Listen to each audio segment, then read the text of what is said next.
Yo mga boss, magandang umaga po.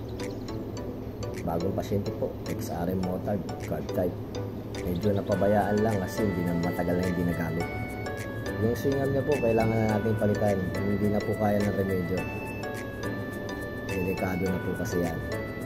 Galing pa pala itong Kainta Rizal po sir. Dumayo po yan dito sa ating shop. Yung kanyang manibela, babalik daw po sa standard dyan. Front fender papalitan. At yung tagas po dito sa head. Tapit o-ring lang naman po yan. Very basic lang po yan.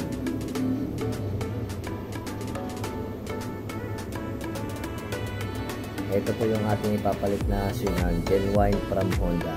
Ang price po namin dito, so far 1,390 po yan. Ayan po ang kanyang part number. Tandaan nyo na lang po, 52200 KPY A00CB.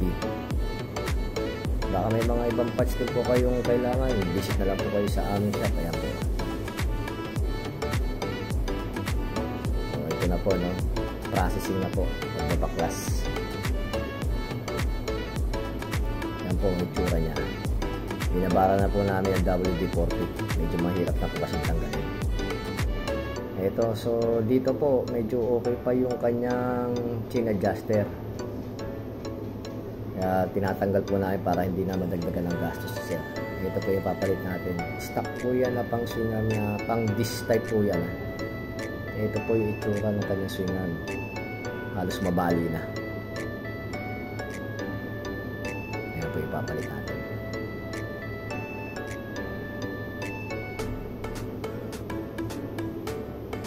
Dan na po yung sa swing arm. Dito naman po tayo sa may taga sa kanyang head cylinder. Ayan po, titignan nyo po, basang-basa po ng langis. Ito po ang ating ipapalit, 2 pieces tapit o-ring.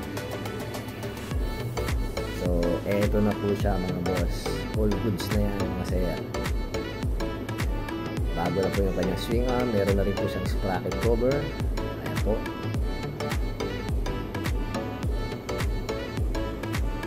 So, pwede nang bumiyahe sir na walang inaalala na baka maghiwalay yung kanyang swing arm o maaksidente sa bahay. So, nagtiwala sa sir. Shoutout sa sir. No? Maraming salamat po. Record po ng RMC Genuine Parts.